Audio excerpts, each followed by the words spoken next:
Article के अगले topic में आप लोगों को पढ़ाया जाएगा कुछ ऐसे शब्द होते हैं जहाँ पर अगर हम प्राइमरी पर्पस के लिए जाते हैं, मूल उद्देश्य के लिए जाते हैं, तो उसके पहले आर्टिकल का प्रयोग नहीं होता है। जब सेकेंडरी पर्पस के लिए जाते हैं तो वहाँ पर हमें आर्टिकल द का प्रयोग करना होता है और ये एग्जाम में बहुत पूछा जाता है, इसको ध्यान देना है। तो पहले देख लेते हैं, यही लिखा गया है, निम्न स्थानों पर यदि मूल उद्देश्य मीन्स प्राइमरी पर्पस के लिए जाते हैं तो उसके पहले द का प्रयोग नहीं होता है, किंतु जब इन स्थानों पर द्वितीय उद्देश्य, इसको बोलते हैं सेकेंडरी पर्पस के लिए जाते हैं, तो इनके पहले द का प्रयोग होता है। तो अब इन स्थानों में जितने स्थान का नाम मैं बताऊंगा उतने ही स्थान आपको ऐड करना है, अपने तरफ से एक भी स्थान का नाम ऐड नहीं करना है। तो चलते हैं, एक तरफ यहाँ पर स्थान है, प्लेस है, प्राइमरी पर्पस है और सेकेंडरी पर्पस है। तो प्लेस में, स्थान में हम लोग लिखे हैं टेम्पल, मीन्स मंदिर लिखा गया है। तो अब मंदिर स्थान है, तो जैसे मंदिर का निर्माण हो रहा है, अगर कोई व्यक्ति आकर पूछे कि यहाँ पर जब मंदिर बन जाएगी तो इस स्थान पर कौन सा काम होगा, तो आप क्या बोलेंगे, पूजा करेंगे ना। तो ये इसका जो पूजा होगा, यह वर्शिप, ये इसका क्या हो जाएगा, प्राइमरी पर्पस हो जाएगा। अगर पूजा पाठ से संबंधित मंदिर पर कोई भी काम होगा तो वह प्राइमरी पर्पस कहलाएगा। और प्राइमरी पर्पस के पहले जो यहाँ पर द कभी नहीं लगेगा। अगर प्राइमरी पर्पस का है तो वर्शिप के साथ एट, वर्शिप एट टेम्पल यहाँ पर लग जाएगा डायरेक्ट, और द इसके बाद नहीं लगेगा। फिर से ध्यान समझ लीजिएगा, मंदिर का निर्माण हो रहा था, कोई व्यक्ति पूछा यहाँ पर क्या होगा, तो सामान्य से सभी लोग बोलेंगे भाई साहब मंदिर बन जाएगी तो यहाँ पर पूजा पाठ होगा।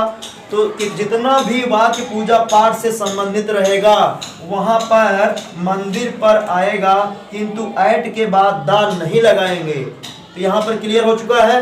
अब हम चलते हैं द्वितीय उद्देश्य में कैसे बनेगा। मान लीजिए बारिश का समय है या कोई काम है घर में, काम नहीं है, चार लोग मिल गए और मंदिर पर आ गए, कहें चलो मंदिर पर ताश खेलते हैं। तो क्या जब मंदिर बन रही थी तो इसका उद्देश्य था मंदिर पर ताश खेलने का? नहीं था, लेकिन लोग खेलते हैं अक्सर बैठ करके मंदिर पर ताश, तो यहाँ भी खेलते हैं। तो वहाँ पर क्या लगेगा, सेकेंडरी उद्देश्य हो जाएगा, और वहाँ पर ऐड के बाद द टेम्पल वहाँ पर सही माना जाएगा, ऐट द टेम्पल यहाँ सही बनेगा। इसी को कहते हैं द्वितीय उद्देश्य। चाहे ताश खेलें, अगर बोल दें मंदिर है बगल में, मंदिर पर वह सब्जी बेचता है तो द्वितीय उद्देश्य हो गया है। मंदिर पर वह चाय बेचता है, द्वितीय उद्देश्य हो गया। मंदिर पर वह और सारी दुकान लगाता है तो द्वितीय उद्देश्य हो गया, तो वहाँ पर द का प्रयोग सही होगा। और जब मंदिर में पूजा पाठ करेगा, फूल चढ़ाएगा, फूल तोड़ेगा, ये सब क्या होगा, पूजा पाठ से संबंधित रहेगा, तो ऐट के बाद द का प्रयोग नहीं होगा। ऐसा ही नेक्स्ट वर्ड पर हम लोग चलते हैं। अगला वर्ड है मस्जिद। मस्जिद का निर्माण हो रहा था तो वहाँ पर पूछेंगे अगर कोई मस्जिद क्यों निर्माण किया जा रहा है, तो वहाँ पर बताएंगे कि नमाज पढ़ने के लिए, या मुस्लिम धर्म से जो भी वहाँ पर होता है, कुरान पढ़ा जाएगा, उसके बाद कलमा पढ़ा जाएगा, नमाज पढ़ा जाएगा, यही सब तो होगा वहाँ पर। तो जब ये सब होगा तो वहाँ पर नमाज पढ़ने की मीनिंग होती है पे नमाज होता है, तो पे नमाज, उसके बाद आयट, यहाँ पर द का प्रयोग गलत माना जाएगा, आयट मॉस्क हो जाएगा, ये यहाँ पर मॉस्क हो, ये हो गया। अगर मस्जिद पर, फिर वही बात आ गई, मस्जिद के किनारे कोई लगाकर फल बेच रहा है, वह मस्जिद पर फल बेचता है, तो फल बेचने के लिए मस्जिद का निर्माण हुआ है, इसका मतलब यह हमारा क्या है, सेकेंडरी पर्पस है। इसके पहले यहाँ पर एट द मॉस्क लगेगा, एट द मॉस्क, QUE। और जो मास्क हम लोग मुंह में लगाते हैं उसको मुखौटा बोलते हैं, उसकी स्पेलिंग क्या होती है? कुछ लोग गांव में मास्क कहते हैं, लेकिन आप लोग शुद्ध बोलिएगा मास्क। मास्क मीन्स होता है हिंदी में मुखौटा। क्या होता है? मुखौटा। और मुखौटा ये है लैटिन भाषा का शब्द से लिया गया है। मुखौटा मतलब मुख को ढाक लीजिएगा, मास्क। अब ऐसे, अब आप लोग सब लोग बताइएगा, विद्यालय, सभी लोगों को बताना है, विद्यालय जब बनता रहता है तो इसका मूल उद्देश्य क्या होता है? क्या होता है विद्यालय का मूल उद्देश्य? पढ़ाई। मान लो पढ़ाई, संडे का दिन है विद्यालय में, संडे को बंद रहता है ना, इलेक्शन का दौरान चल रहा है, विद्यालय में बुला लिए नेताजी को, नेताजी यहाँ पर भाषण देने लगे। अब बोल दिया कि विद्यालय में नेताजी भाषण दे रहे हैं, तो विद्यालय में अन्य काम हो रहा है कि नहीं हो रहा है? इसका मतलब यहाँ पर दा लगेगा कि नहीं लगेगा? अगर बोले विद्यालय में वह पढ़ रहा है तो दा लगेगा कि नहीं लगेगा? नहीं लगेगा। तो जब पढ़ाई का सेंस होगा, रीडिंग का सेंस होगा, तो इसके पहले दा नहीं लगेगा, रीडिंग इन, उसके बाद स्कूल, दा नहीं लगेगा, डायरेक्ट ई हो जाएगा। और जब स्कूल में भाषण दे रहा है या संडे को मैच खेल रहे हैं, वह विद्यालय में मैच खेल रहा है, और अक्सर जो मैडम जी होती हैं या जो लड़कियां होती हैं, ये जब छुट्टी पाती हैं इंटरवल में तो ले रहते हैं स्वेटर बुनने लगती हैं। तो हम बोले एक लड़की विद्यालय में स्वेटर बुनती है, तो बताओ इनमें दा लगेगा नहीं लगेगा? नहीं लगेगा। क्योंकि का स्वेटर पढ़ावा जाता है, कहाँ पे पढ़ावे में? अन्य काम कर रही है ना, तो दा लगेगा, दा लगेगा। उसके बाद जब वही काम करते तब दा ना लगता। उसके बाद यहाँ पर दा लगेगा, स्वेटर बुने तो दा लगेगा। ऐसे अगला स्थान है जेल। जेल में क्या है? जेल में कैदी रहते हैं, तो जेल में कैदी रहने के लिए लगेगा सेंस है, तो वहाँ पर अगर लिव्स द प्रिजनर यहाँ पर लगा दें, द प्रिजनर लगा देंगे, कैदी प्रिजनर, प्रिजनर कैदी है, लिव इन जेल, दा नहीं लगाना है, लिव इन जेल, इसमें दा नहीं लगाना है। लेकिन अब जेल में मुलाकात करने के लिए जाते हैं लोग ना, मुलाकात करते हैं, अगर मुलाकात करके बात कर रहे हैं तो हम बोल सकते हैं कि मेरा भाई जेल में बातचीत कर रहा है, हो जाएगा ना? बहुत थोड़ा सा अंतर होगा। मेरा भाई जेल में कैदी से बातचीत कर रहा है, तो जेल में जेल बातचीत करने के लिए नहीं बनी है, जेल तो बनी है कैदियों को रखने के लिए बनी है ना। तो यहाँ पर अगर बातचीत का सेंस होगा तो वहाँ पर दा लगाना पड़ेगा, और जेल में रहने की बात सिर्फ होगी तो दा नहीं लगेगा। अन्य काम जेल में हो सकता है, जेल में जो कैदी रहते हैं उनको और सारा काम दिया जाता है, तो वहाँ पर जो जेल बनी है रहने के लिए बनी है, सजा देने के लिए बनी है, तो अगर उनसे कोई काम अगर बोल दें कि वह जेल में पढ़ाता है, बताओ यहाँ पर लगेगा? वहाँ पर लगेगा, क्योंकि जेल में पढ़ाने का काम थोड़ी ना होता है। लेकिन कोई है अच्छा, वहाँ पर कैदी गया मास्टर टाइप के, हम लोग चले गए जेल में, तो वहाँ जो अधिकारी रहेगा तो देखेगा इनके अंदर टैलेंट है पढ़ाने का, तो अधिकारी कहेगा हमारे बच्चों को आओ पढ़ाओ तुम, बाकी सबको छोड़ दो, सब लोग को छोड़ दे, हम लोग को पढ़ाने में काम लगा देंगे। तो हमारे घर वाले क्या बोलेंगे? हमारे जो जेल में तो गए हैं लेकिन उनको पढ़ाने का काम दे दिया गया। और ऐसा रियल में होता है, रियल में होता है। जो अधिकारी रहते हैं अगर किसी के पास गुण है, टैलेंट है, तो उन अपने काम में ले लेते हैं, जहाँ के जो वहाँ जेलर अधिकारी रहते हैं उनको कुछ काम दे दिया जाता है। तो ऐसा होता है। ये हो गया है, हम लोग पहुँच चुके हैं जेल तक। अब अगला शब्द लेंगे, जो अगला शब्द है मार्केट का, मार्केट वाला शब्द। अगला शब्द है हमारा मार्केट का। मार्केट देखिए, मार्केट जब निर्माण होता है तो मार्केट का मूल उद्देश्य क्या रहता है? वहाँ पर प्राइमरी पर्पस होता क्या होता है? खरीदने और बेचने का। लेकिन हर प्रतिदिन बाजार नहीं लगती है, प्रतिदिन या मंडी नहीं लगती है। जिस दिन खाली रहेगा, अगर किसी गांव में मार्केट वाला प्लेस है, उस गांव में बारात आ गई तो बारात वहीं पर दे दिए, जिसे हम लोग क्या कहते हैं? जनमास कहते हैं। तो उसको वहाँ पर दे दिए, तो वहाँ पर बोलेंगे दूल्हा बाजार में है, यही कहेंगे ना। गांव वाले कहें दूल्हा बाजार में है। तो अब बताओ, बाजार दूल्हा रहाय के लिए बनाई गई थी? नहीं, सामान खरीदने के लिए।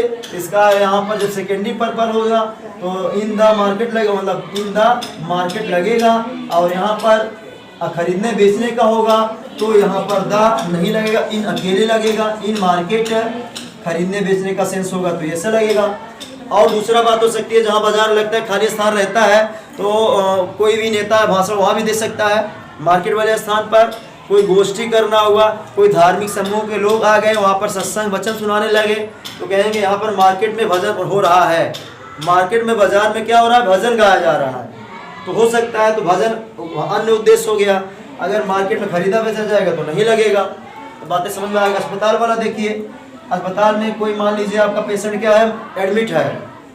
मान लीजिए पेशेंट आपका कोई भर्ती है वहाँ पर, और आप देखने के लिए गए अपने दादा, मान लीजिए आपके दादा एडमिट है, दादा के लिए आप खाना लेके गए वहाँ पर। हर हॉस्पिटल में रहता है एक, वहाँ पर गेस्ट रूम रहता है, और एक जहाँ पर आके अतिथि लोग, सब लोग जितने पेशेंट लोग सब बैठते हैं, उस हॉल में लगी रहती है टीवी लगी रहती है। और आप दादाजी खाना दे के आए और उधर टीवी चल रही थी, और टीवी चल रही थी, आपका दिमाग उसमें टीवी में चला गया, और टीवी में बढ़िया से चल रहा है, भोजपुरिया फिल्म चल रही है, वहाँ खेसारी लाल गाना गा रहे हैं, आप अट्रैक्टिव हो गए, देखने लगे। और उधर घर वाले कहें खाना दे करके जल्दी से आना, घर वाले फ़ोन किया आपको तो कह रहे हो कि मैं अस्पताल में पिक्चर देख रहा हूँ। अस्पताल में क्या कर रहा हूँ? पिक्चर देख रहा हूँ। तो अब बताओ, अस्पताल पिक्चर देखने के लिए बनी है? अस्पताल में मरीज देखे हुए बनी है। तो इसका मतलब है कुछ समय मैं पिक्चर देख रहा हूँ, इन द हॉस्पिटल लगाना पड़ेगा ना। ऐसा होता है, टीवी वगैरह लगा रहता है, वहाँ पर देखने लगते हैं लोग। तो अगर दवा लेने के सेंस में गए हो, मरीज के लिए गए, तब वहाँ पर नहीं लगेगा। अब वहाँ पे बोल रहे मैं पिक्चर देख रहा हूँ तो इन द हॉस्पिटल लग जाएगा। तो ये और हॉस्पिटल बहुत सारा काम कर सकते हो। कोई आपका दोस्त वगैरह मिल गया, उसकी हेल्प कर रहे हो, तो वहाँ पर बोल देंगे। तो अन्य क्षेत्र में अर्थ जाएगा, पता लगाना है। हॉस्पिटल वाला हो गया, वैसे कॉलेज वाला, जैसे स्कूल वाला मैटर है वैसे कॉलेज वाला भी हो जाएगा, वैसे ही सेम टू सेम यूनिवर्सिटी वाला हो जाएगा। अब हम इसको लिखित रूप में 4-5 वाक्य एग्जाम्पल के रूप में लिख लेंगे। उसमें आप लोग को बताना है कहाँ पर वाक्य सही है और कहाँ पर गलत है। आप लोगों के सामने कुछ एग्जाम्पल्स हैं, इसको हल करना है। आप लोग बताइएगा कि कौन से सही है, कौन सा गलत है। पहला वाक्य है Aryan was buying a ball in the school. अब यहाँ पर बताना है कि ये जो दा लगा हुआ है, यह दा सही है कि गलत है? सही है। क्यों सही है? क्योंकि बाल खरीदने के लिए स्कूल का निर्माण नहीं हुआ है। यहाँ पर बाल खरीदना अन्य उद्देश्य है, और अन्य उद्देश्य होता है तो स्कूल के पहले दा लगेगा। अगला देखें, my brother is watching movie in the hospital. मेरा भाई हॉस्पिटल में मूवी देख रहा है। बताओ यहाँ पर द सही है कि गलत? सही है, because this sentence shows secondary purpose while primary purpose takes no article. जबकि प्राइमरी पर्पज कोई आर्टिकल नहीं लेता है और सेकेंडरी पर्पज आर्टिकल लेता है। इसका मतलब ये वाक्य सही है दा। नेक्स्ट पर चलेंगे, Ragini studies in the Delhi university. अब यहाँ पर आपको बताना है द सही है कि गलत है? क्यों? क्योंकि यह प्राइमरी पर्पस है, पढ़ने का काम यूनिवर्सिटी में होता ही है ना, इसलिए यहाँ पर द गलत है। समझ में आया है? आगे, Amarkant was sleeping in the Delhi university. दोनों सेम टू सेम एग्जाम्पल लिखा गया है। अमरकांत दिल्ली यूनिवर्सिटी में सो रहे थे। बताओ सही है गलत? दा सही है, क्योंकि यूनिवर्सिटी सोने के लिए थोड़ी ना बना हुआ है, लेकिन एक आध कमरा खाली रहा होगा। हम लोग भी जाते थे, जब कमरा खाली रहे, फैन चलता रहे, गर्मी का मौसम, आप लेट के सीट पर सो जाए, तो यूनिवर्सिटी में सो रहा है। हम भी सोए यूनिवर्सिटी में। अगला है, the grocer sells vegetable in the market. बताइए ये द सही है कि गलत है? क्यों? क्योंकि मार्केट में यही काम होता है, बिकॉज ये प्राइमरी पर्पस है, ये हमारा गलत हो जाएगा। अगला वाक्य, the beggar was begging arms at the temple. भिखारी मंदिर पर भिक्षा मांग रहा था। द सही है कि गलत है? सही है, क्योंकि भिक्षा मांगने के लिए मंदिर का निर्माण नहीं किया जाता। अगला वाक्य है, मोहम्मद रिजवान इज पेइंग नमाज एट द मॉस्क। द सही है कि गलत है? गलत है, क्योंकि नमाज पढ़ने के लिए बनाया जाता है और ये होता है प्राइमरी पर्पस। तो मैं उम्मीद करता हूँ कि ये जो शब्द हैं, जो आपका प्राइमरी पर्पस और जो सेकेंडरी पर्पस है, ये पूर्ण रूप से समझ में आ गया होगा। अगर आपको समझ में ना आया हो तो कमेंट करके पूछ लीजिएगा, मैं आपके कमेंट का रिप्लाई ज़रूर करूँगा। तब तक के लिए जय हिंद, थैंक यू, वंदे मातरम।